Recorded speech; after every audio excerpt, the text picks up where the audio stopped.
Edward Gray's boots crunched through the morning frost as he made his way to the chicken coop. The sun hadn't quite crested the horizon, painting the Nebraska sky in watercolor shades of purple and orange. At 68, his joints protested the cold, but 40 years of farming had taught him that routines didn't care about comfort. "All right, ladies," he called out, scattering feet across the ground. The chickens clucked and pecked, their busy movements bringing life to the quiet morning. He collected the eggs with practiced efficiency, tucking them into the worn basket he'd used since Sarah passed 5 years ago. The rest of his morning followed its familiar pattern. The vegetable garden needed weeding, the irrigation system required maintenance, and his small herd of cattle waited for their morning check. Edward found peace in the rhythm of it all, even if the silence sometimes pressed too heavily against his ears. By evening, with the day's work done, Edward settled into his favorite armchair.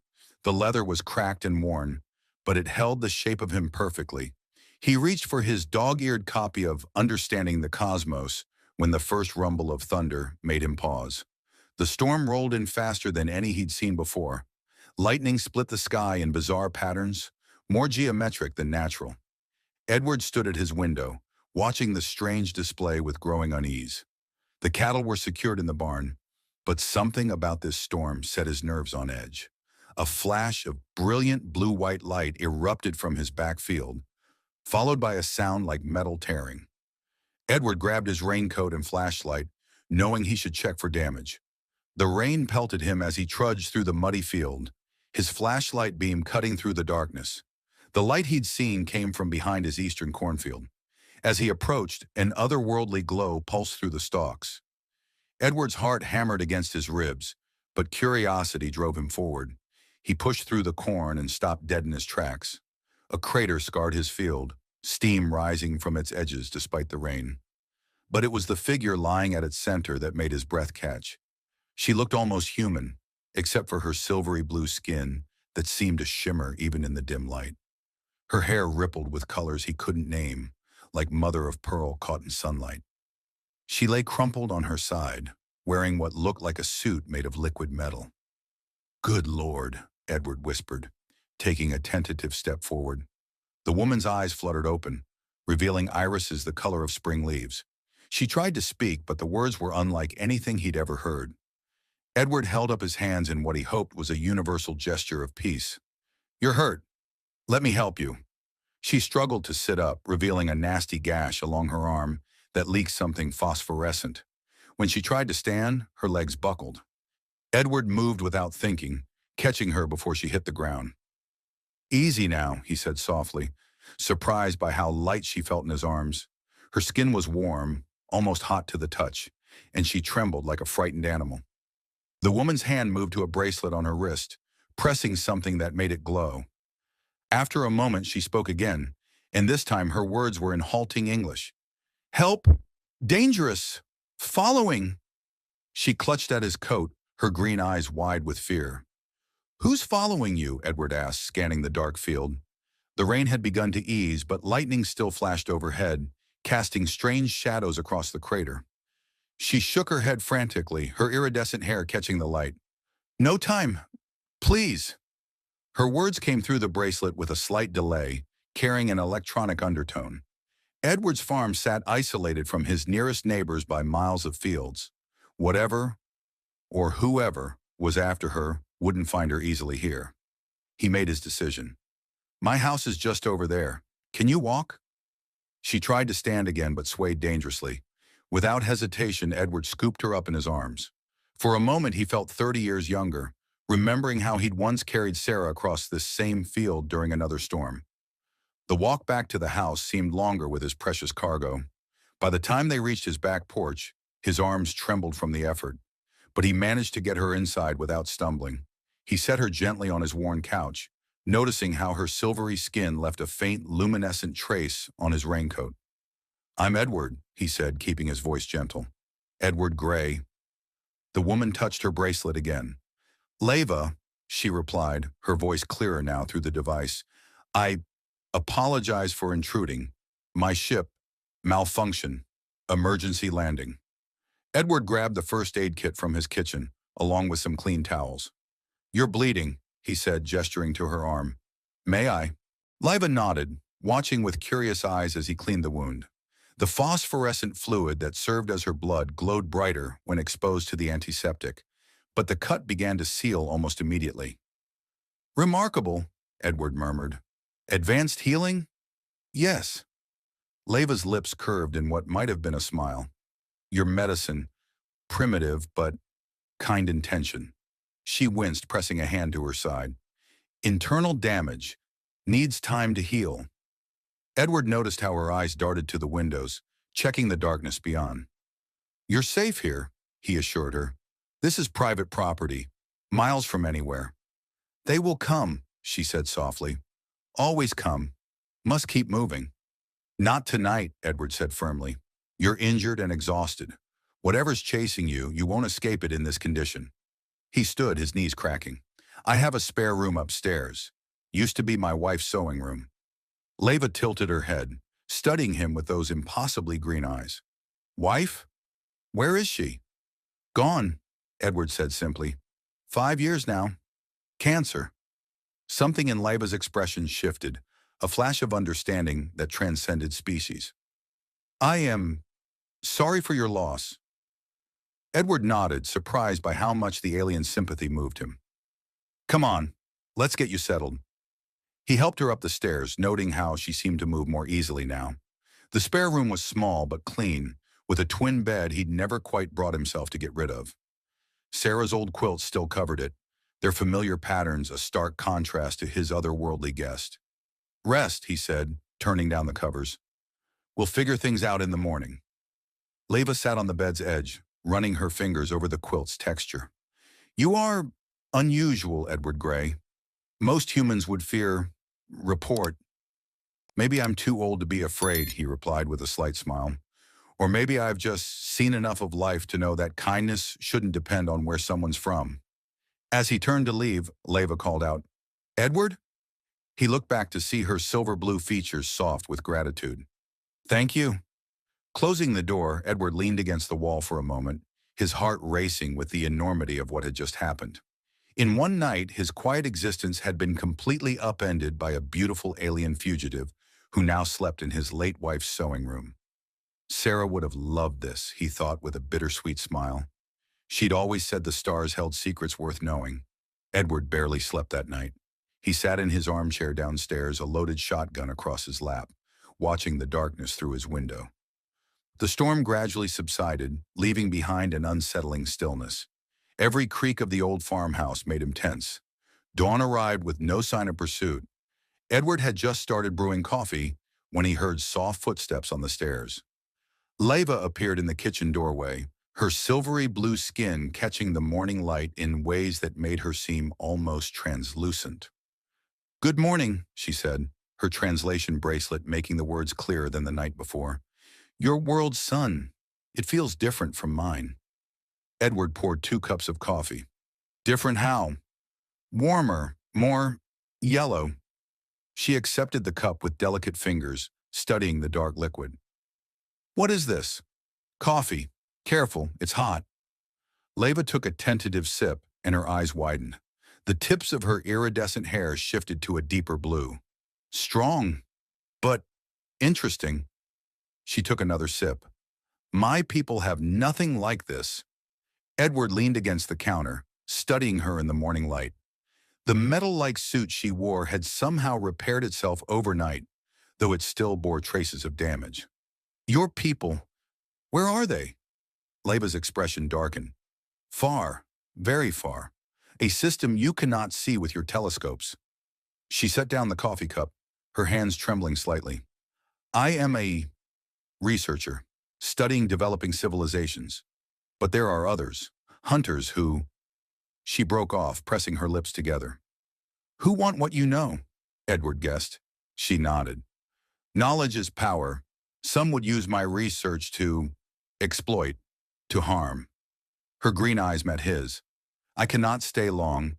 They have ways of tracking bioelectric signatures across light years." Edward felt a sudden protectiveness surge through him. "How long until you're strong enough to travel?" 3 of your days, perhaps 4. My healing requires energy." She glanced around his kitchen with obvious curiosity.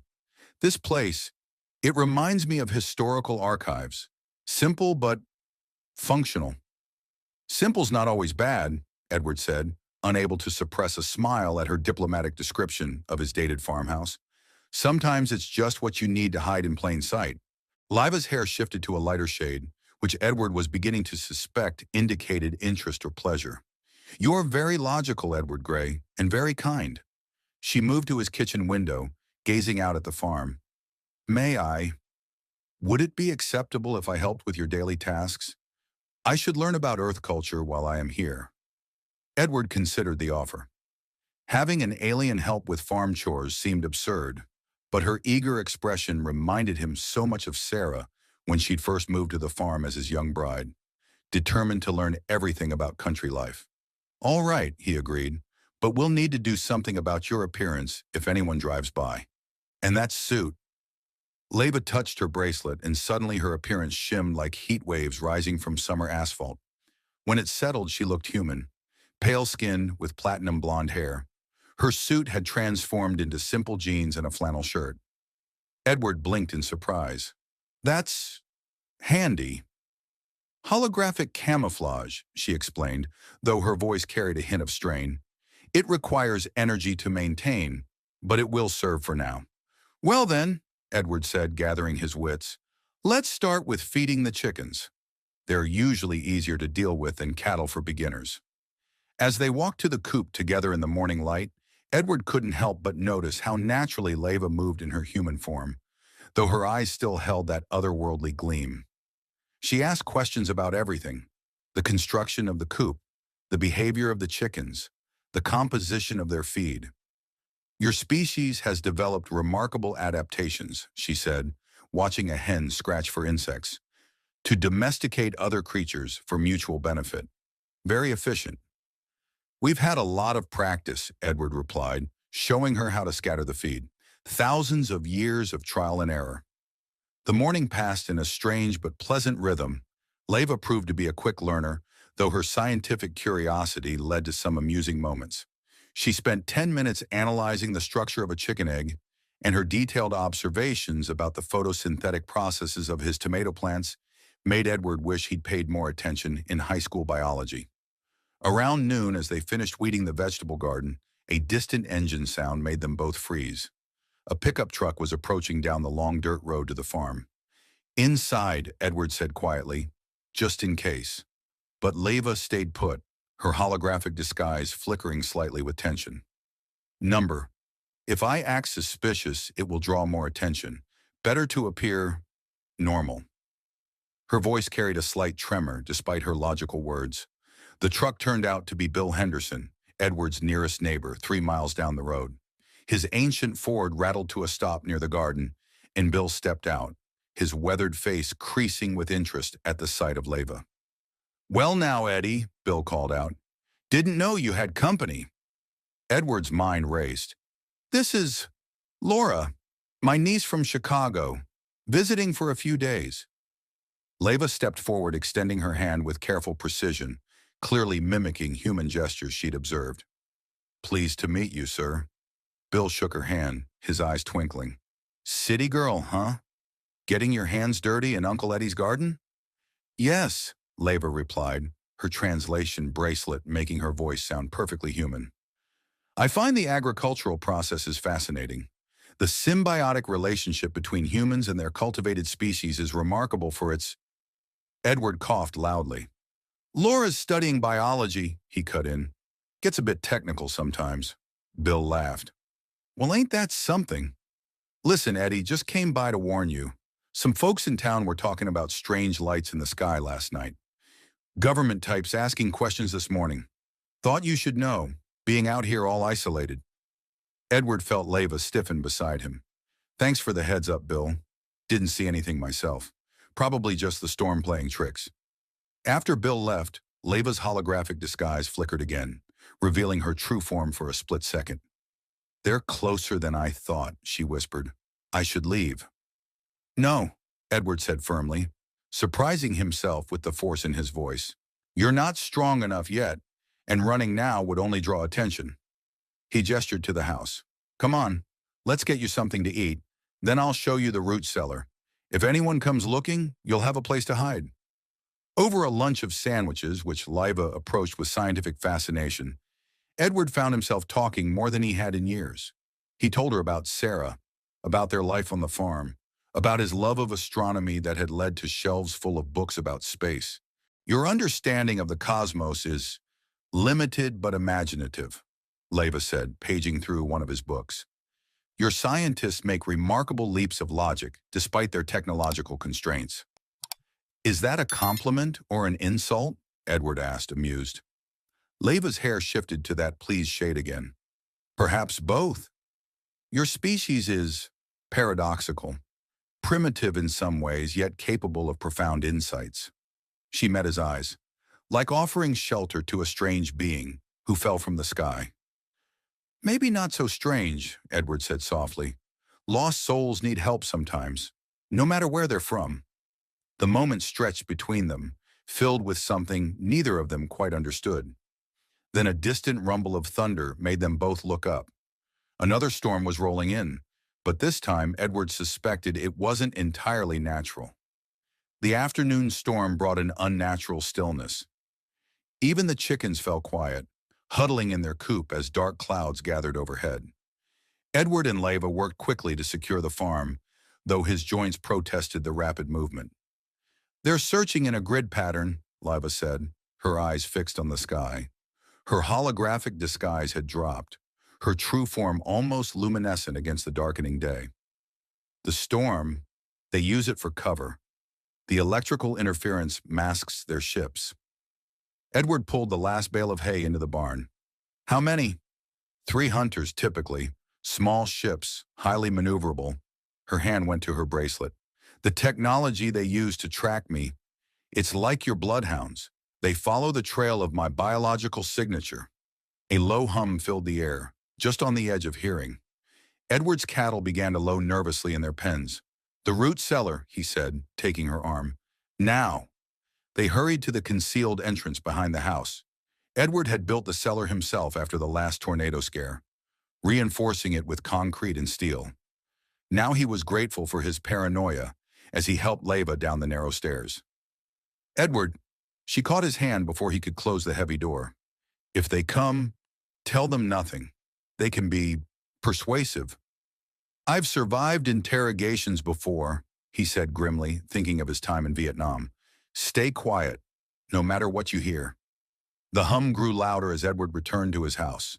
He settled into his armchair, shotgun across his lap, trying to look like a suspicious old farmer preparing for a storm. His heart pounded, but his hands were steady. The knock, when it came, was almost polite. Edward took his time answering. 3 men stood on his porch, wearing dark suits that seemed to absorb the light. Their faces were too smooth, too perfect to be human. "Mr. Gray," the middle one said, his accent peculiar, "we're with a special division of the government. We'd like to ask you some questions about unusual atmospheric phenomena in this area." "Lot of strange weather lately," Edward replied, keeping his shotgun visible but lowered. "Can't say I've noticed anything specific." The one on the left smiled, but it didn't reach his eyes. "May we come in?" "This won't take long." Edward knew refusing would only make them more suspicious. He stepped aside, watching as they moved through his house with unnaturally fluid grace. They asked their questions with mechanical precision, but their eyes roamed constantly, searching. Edward played his role, the slightly deaf, slightly suspicious old farmer, answering their queries with rural directness while revealing nothing. Then the third one paused by his bookshelf. "You have quite an interest in astronomy, Mr. Gray." "Started when I was a boy," Edward said easily. "Something about the stars just catches a person, you know." The middle one stepped closer, his perfect face hardening. "Indeed. And what do you think about the possibility of life out there, Mr. Gray?" Edward met his inhuman gaze steadily. "Seems mighty arrogant to think we're alone in all that space. But if anything's out there, I expect they've got better things to do than bother an old farmer in Nebraska." A tense silence followed. Edward could feel their frustration building like static before a lightning strike. But whatever they were bound by certain rules, certain appearances they had to maintain. Finally, the first one nodded. Thank you for your time, Mr. Gray. If you notice anything unusual, please contact this number. He placed a black card on the table. Edward waited until their unmarked car had disappeared down his drive before hurrying to the root cellar. Liva was huddled in the darkest corner, her silvery skin dimmed to almost gray. They're gone, he said softly, but they'll be back. Liva rose shakily. You handled them well. Most humans cannot resist their mental probing so easily. Probably too old and stubborn for them to get a good read, Edward said, helping her up the stairs. We need to get you stronger. Fast. In his kitchen, Liva suddenly swayed, her camouflage flickering wildly. Edward caught her before she fell, surprised again by how natural it felt to hold her. Sorry, she whispered. The energy expenditure, hiding my signature, it takes much strength. Then rest, Edward said firmly. I'll keep watch. We'll figure this out together. As he helped her to the stairs, Liva paused. Why are you risking so much for me, Edward Gray? Edward thought of Sarah, of stars, of all the choices that led to this moment. Because sometimes the right thing to do is also the craziest thing imaginable. That earned him a genuine smile, her hair shimmering with colors he had no names for. And as the storm raged outside, Edward realized his quiet life had transformed into something far more dangerous and far more meaningful than he could have imagined. In the days following the hunter's visit, Edward and Liva fell into an unexpected rhythm. The morning after the interrogation, he found her in his library, surrounded by stacks of books. Her hair rippled with excitement as she devoured texts on human culture, history, and science. Your species writes everything down, she observed, looking up as he brought her coffee. Her skin seemed to glow more intensely in the morning light. On my world, we share knowledge through direct neural transmission. Edward settled into his armchair, noticing how she'd gravitated toward the romance novels Sarah had collected. Must be more efficient than reading. Efficient, yes, but it lacks texture. Liva's fingers traced the spine of Pride and Prejudice. These stories of human courtship, they're fascinating. So many rules, yet so much passion beneath them. Edward shifted uncomfortably. Sarah loved those books, said they reminded her that love's complications never really change. Tell me about her, Liva said softly. About your courtship. The request caught him off guard. It was simple, really. Met at a county fair. She was selling pies for her church. I was young and cocky. Told her I made better pies myself. Did you? Lord, no, but it made her laugh. Edward smiled at the memory. She challenged me to prove it. Spent a week learning to bake just to save face. Liva leaned forward, her green eyes intense. And this impressed her? The effort to learn a new skill for her attention? The pies were terrible, Edward admitted, but she said any man willing to make a fool of himself for love was worth keeping around. A strange shimmer passed across Liva's skin. Your temperature increases when you speak of her. Your pupils dilate. She pressed a hand to her own chest. It causes an echo in me, a resonance. Edward noticed her skin's glow had intensified. Sweat beaded on her forehead, despite the cool morning. Are you feeling all right? I dot. Liva stood abruptly, swaying slightly. I need air. He followed her outside, watching as she tilted her face to the sun. Her hair swirled with new colors, deep purples and blues he hadn't seen before. Would you teach me? She asked suddenly. Teach you what? Everything. How to tend your plants, care for your animals, cook your food. She turned to him, her movements more fluid than usual. I want to understand, to experience. Sure, Edward said, trying to ignore how her intensity made his pulse quicken. We can start with the tomatoes. They need staking. As they worked in the garden, Edward couldn't help but notice how Liva's movements had changed. Her usual scientific precision was replaced by something more graceful. She stayed closer to him than necessary, her questions becoming increasingly personal. These tomato plants, she said, her fingers trailing along a vine, they need support to grow properly, like humans need companionship. Edward focused on tying the plants to their stakes. I suppose that's one way to look at it. And you, Edward? Her voice carried a new warmth that made him look up. Do you not need support? Companionship? I manage, he said gruffly, though his heart had started racing. Plants are simpler than people. Leva moved closer, her skin pulsing with a soft luminescence. Simple is not always better. You taught me that. The air between them felt charged, like the moment before lightning strikes. Edward took a deliberate step back, clearing his throat. Let's check on the chickens. Throughout the day, Leva's behavior grew increasingly unpredictable. She asked about human mating rituals with an intensity that made Edward's ears burn. Her skin temperature rose steadily, and the glow beneath her surface brightened until she seemed to shimmer in the shadows. By evening, she was pacing the library restlessly, her hair cycling through colors faster than Edward could track. These romance novels, she said, holding up one of Sarah's old books, they describe physical symptoms similar to what I'm experiencing. Increased heart rate, skin sensitivity, persistent thoughts of... She broke off, pressing a hand to her chest. Liva, Edward said carefully, what's happening to you? She sank onto the couch, her form wavering between her true appearance and her human disguise. My species, we have a biological cycle, usually controlled through medical intervention on my world. But here, she looked at him with those impossible green eyes. Prolonged exposure to compatible, intelligent life can trigger it. Edward's mouth went dry. Trigger what, exactly? Our mating season. The words came out in a rush. The drive to connect, to bond, to... She stood suddenly, moving toward him with fluid grace. Your presence affects me, Edward Gray. Your kindness, your wisdom, your... Her hand reached for his face. Edward caught her wrist gently but firmly. Leva, you're not thinking clearly. I have never thought more clearly, she whispered. Her skin burned hot against his palm.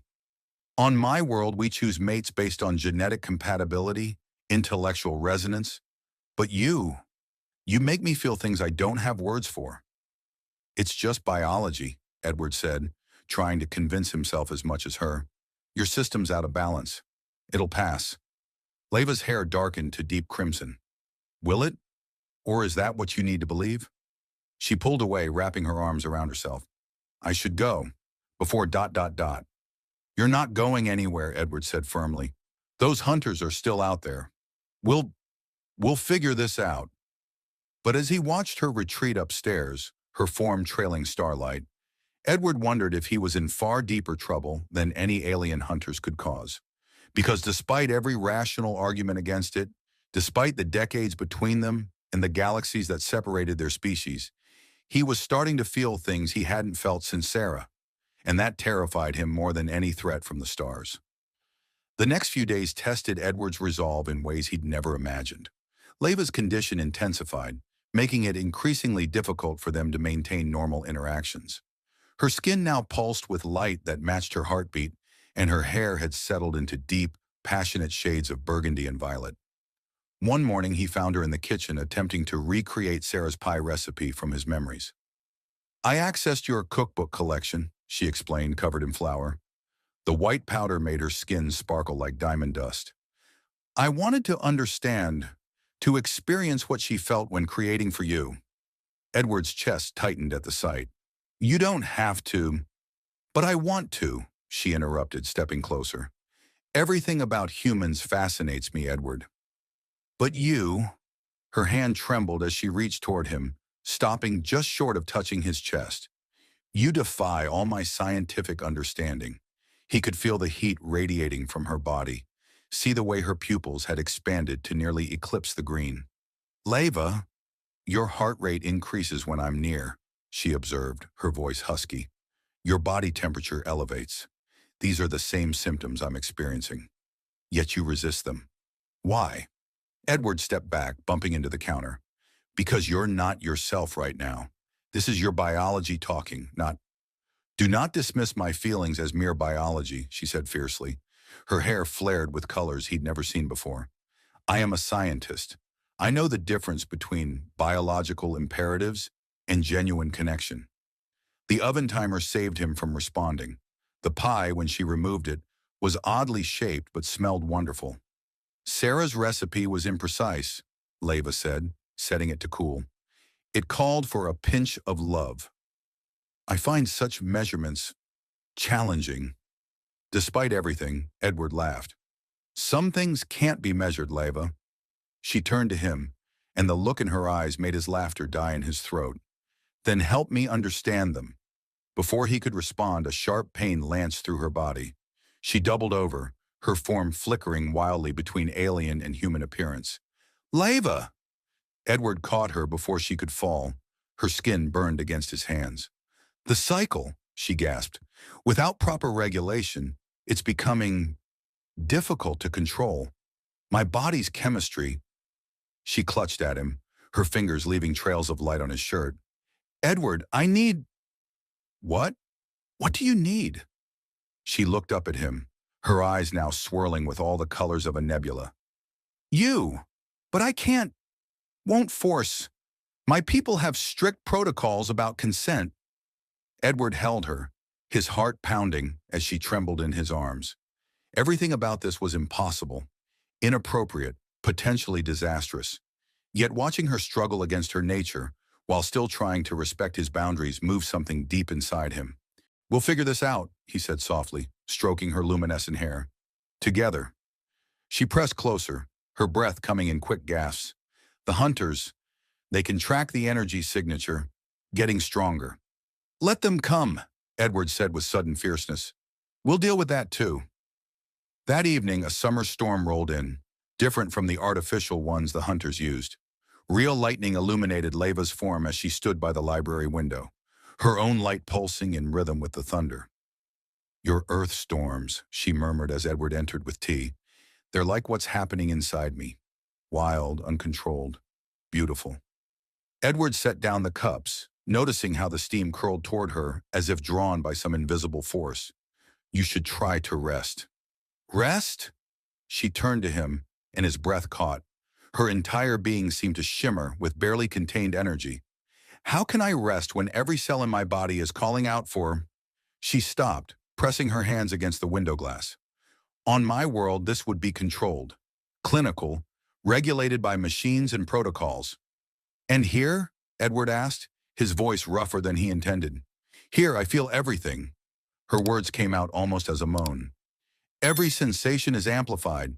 The texture of these clothes against my skin, the taste of the air, the sound of your heartbeat. Edward realized he'd moved closer without conscious thought. Leva! She turned to face him, her back against the window. Lightning flashed, outlining her form in brilliant white.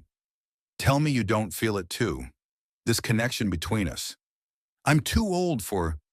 Age is meaningless to my species, she interrupted. We measure compatibility through resonance of mind and spirit. And yours. Her hand reached out, hovering just above his chest. Yours calls to mine like a song I've always known but never heard. Thunder crashed overhead, and suddenly the power went out, plunging them into darkness. But Leva's natural bioluminescence filled the room with a soft, otherworldly glow. Beautiful, Edward whispered before he could stop himself. Leva's hair rippled with pleasure at the compliment. Edward, she said softly, my people believe that true connections transcend physical forms, that souls recognize each other across species, across space itself. And what do you believe? He asked, his heart pounding. I believe... She moved closer, her heat searing through his clothes. I believe the universe brought me here for a reason, to this planet, this farm, this moment. Their faces were inches apart now. Edward could see the swirling cosmos in her eyes, feel the electric charge of her skin. Everything about this was impossible, yet felt more right than anything had since Sarah's death. Just then, a high-pitched whine cut through the storm's rumble. Leva stiffened, her glow dimming. They're coming. The energy signature. They can track it now. Edward straightened, years of military training kicking in. The root cellar? No, Leva said firmly. I won't hide anymore. Not from them, and not from what I feel. She took his face in her hands, her touch sending sparks through his entire body. Edward Gray, The sound of vehicles approaching cut her off. Headlights swept across the windows as multiple cars turned into his drive. "Well," Edward said, covering her hands with his own, "looks like we'll have to finish this conversation later." Leva's hair swirled with determined colors. "Yes, later. Because there will be a later, Edward. I promise you that." As they moved to face whatever was coming, Edward realized that somehow, impossibly, he'd fallen in love with a being from another world.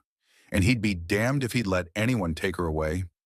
The hunters' vehicles surrounded the farmhouse, their headlights cutting through the storm like alien eyes.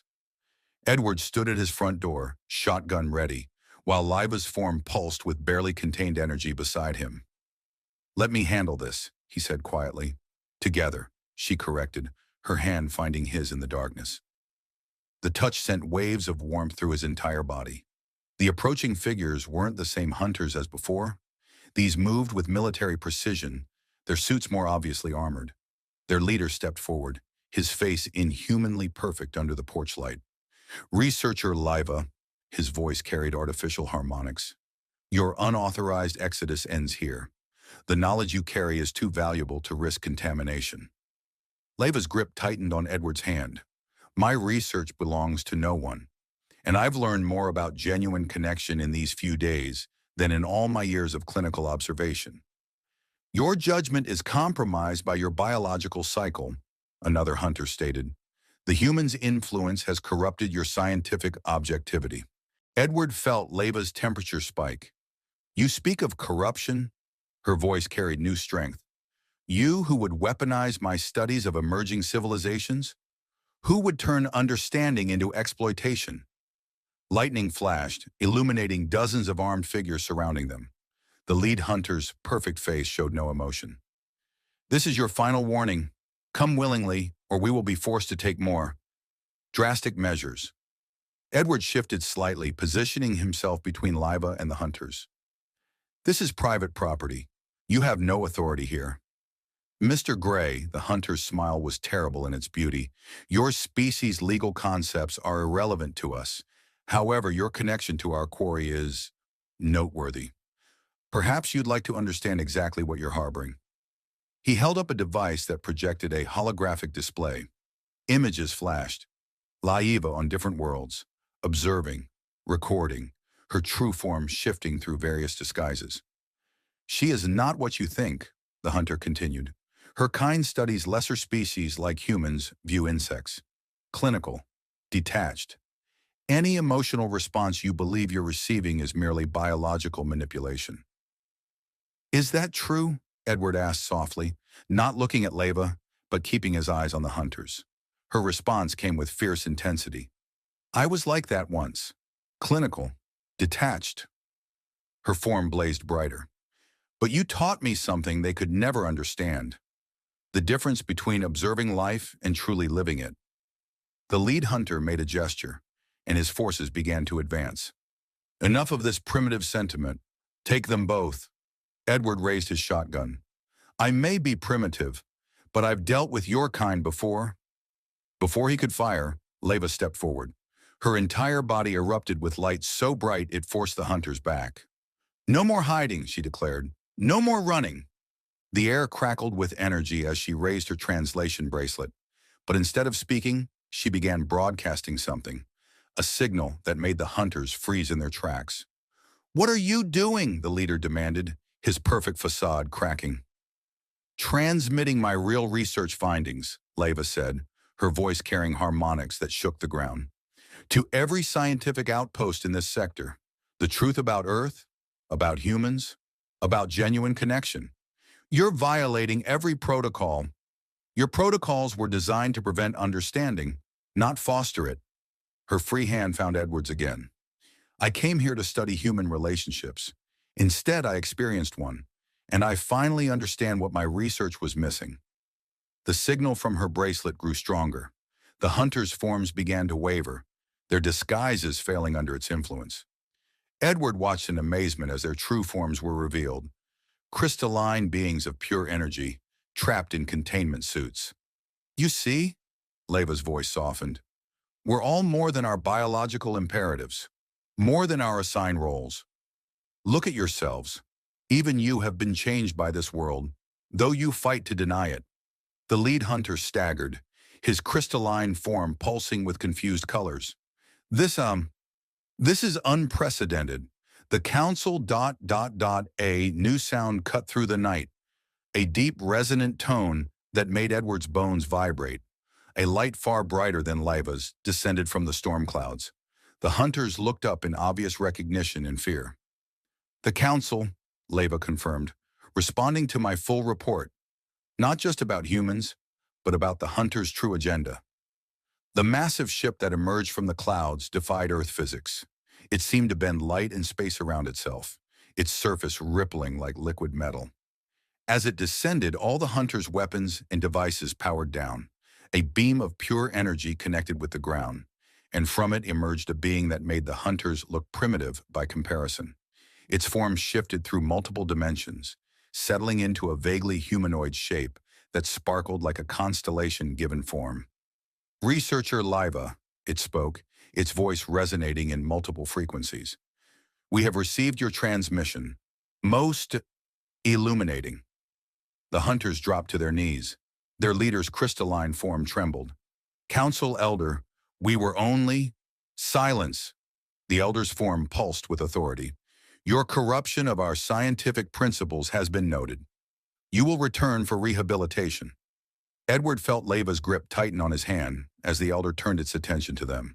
Its multidimensional gaze seemed to pierce through to his very soul. Most fascinating, it said. A genuine cross-species bonding, unprecedented in our records. Not unprecedented, Liva replied firmly. Simply unrecognized. We've been so focused on studying humanity's technological development that we missed their greatest achievement, their capacity for connection. The elder moved closer, its form shifting through colors Edward had no names for. You wish to stay with this human? Yes, Leva's answer came without hesitation. Even knowing it will mean giving up your position, your access to our technology, the difference in your lifespans alone? My people can transfer consciousness, Leva interrupted. Adapt our forms. I've already begun the process of cellular modification to match Earth biology. She looked at Edward, her eyes swirling with emotion. If that's what you want. Edward stared at her, his heart pounding. You'd give up everything? Your whole world? Edward Gray, she said softly, her hair rippling with those colors he'd come to recognize as joy. You are my world now. The elder's form pulsed with what might have been amusement. Perhaps your research has indeed revealed something valuable, researcher Liva, or should I say, former researcher. With a gesture, the elder caused all the hunters to vanish in flashes of light. Their vehicles disappeared as if they'd never existed, leaving only pressed grass as evidence of their presence. You understand, the elder addressed Edward directly, that this decision is irreversible. She will be bound to Earth, to its limitations, to you. Edward straightened his shoulders, feeling every one of his 68 years, even as his heart felt decades younger. With all due respect, what I understand is that she's free to make her own choices. And if she chooses to stay, he turned to Liva, his voice softening, then I choose to spend whatever time we have making sure she never regrets it. Leva's entire form blazed with joy, her hair cycling through colors so rapidly it looked like an aurora. The elder's constellation form shifted in what might have been approval. Then it is done. The elder raised its multidimensional hands. Energy flowed from them, surrounding Leva. Her alien form began to shift, the change more permanent than her usual disguise. When it finished, she looked human. Almost. Her eyes retained their impossible green, and her hair still shimmered with subtle colors in certain lights. The transformation will complete over time, the elder explained. You will age as humans do from this point forward. Your abilities will diminish, but some qualities will remain. Thank you, Leva whispered, examining her new hands with wonder. The elder began to fade.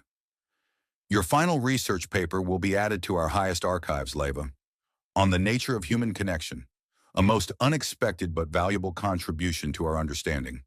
As the ship disappeared back into the storm clouds, Edward and Leva stood alone on his porch, the rain washing away the last traces of the extraordinary events that had just occurred.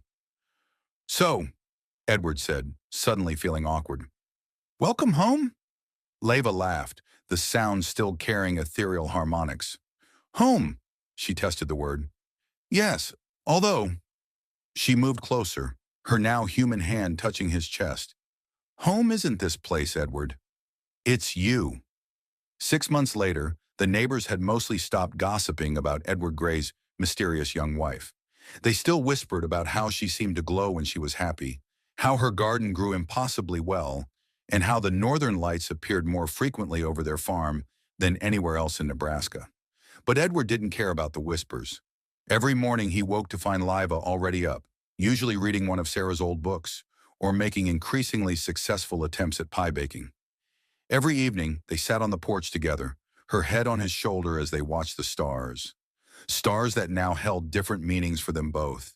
"Any regrets?" he asked her one such evening, watching her hair shimmer with contentment in the twilight.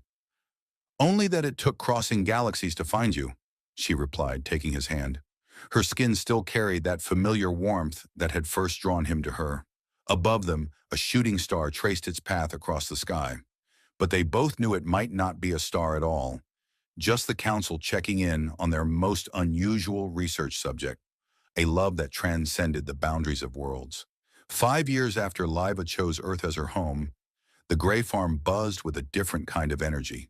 The sound of children's laughter echoed across the fields, carrying those same ethereal harmonics that marked their mother's voice. Sarah Luna Gray, their 4-year-old daughter, had inherited her mother's shimmering hair and her father's quiet wisdom.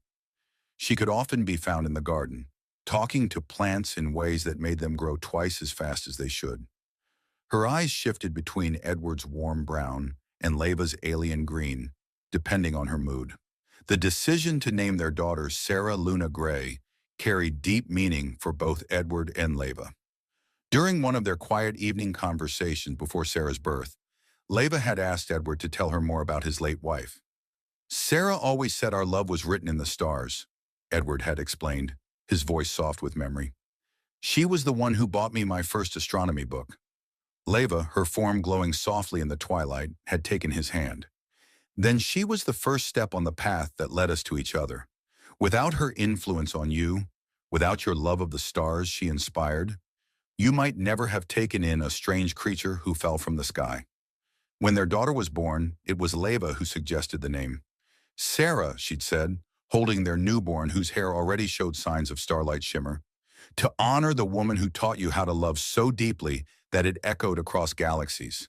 And Luna," she'd added with a smile, "because like Earth's moon, she'll be a constant reminder of how beauty can bridge the gap between Earth and stars."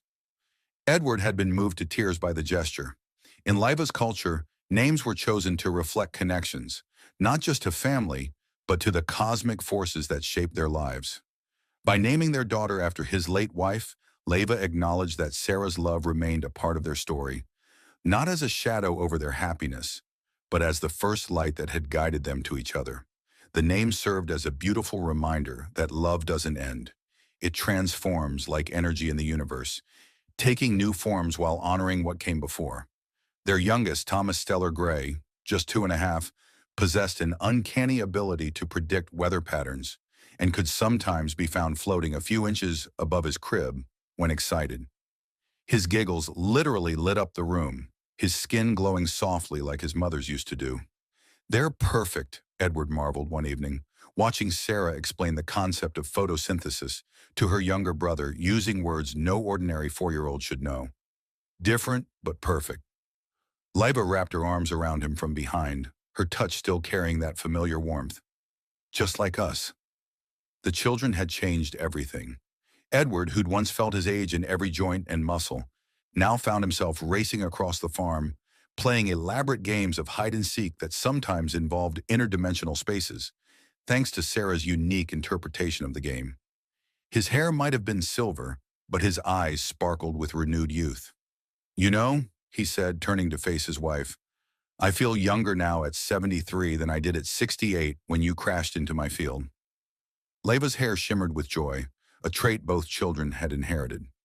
The Council's scientists have a theory about that. Apparently, my cellular adaptation to Earth biology had some unexpected effects on those in close proximity, especially given our intimate connection. Are you saying you're literally keeping me young? Edward chuckled. I'm saying love is the most powerful force in any galaxy, she replied, pressing a kiss to his cheek. Even if it's not entirely within known physics. Sarah's voice called from the garden. Daddy! Tommy's trying to teach the chickens to levitate again. Edward laughed, feeling that familiar surge of energy as he headed out to deal with their latest family adventure. The neighbors had long since gotten used to the unusual occurrences at the Gray farm. The occasional floating child, the spectacular aurora displays during family celebrations, and the way their crops seemed to dance in time with Sarah's lullabies.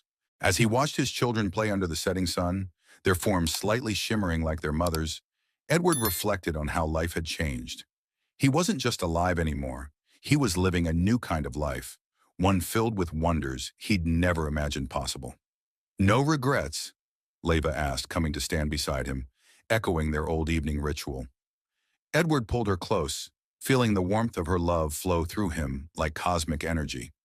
Only that we can't live forever to see what these little stars of ours will do next. Leva's hair rippled with mischief. Well, about that forever part, the Council's latest research on human-alien hybrid genetics suggests. Above them, the stars began to twinkle, as if sharing in a cosmic joke about just how endless love's possibilities could be. Dear friends, the story of Edward and Leva is more than just a tale of love between a man and an alien. It's a narrative about how true feelings can overcome any boundaries of age, origin, or even the very nature of existence. In a world often divided by prejudice and fear, this story reminds us that love can blossom in the most unexpected places. A retired farmer and an alien researcher found in each other not just a companion, but a kindred spirit whose light brightened each day. What moved you the most in their story? Was it the moment Edward first found Laiva in his field? Or the scene where she tried to bake a pie using Sarah's recipe? Perhaps you were especially touched by the arrival of their extraordinary children? Share your thoughts in the comments. Which moments made you smile?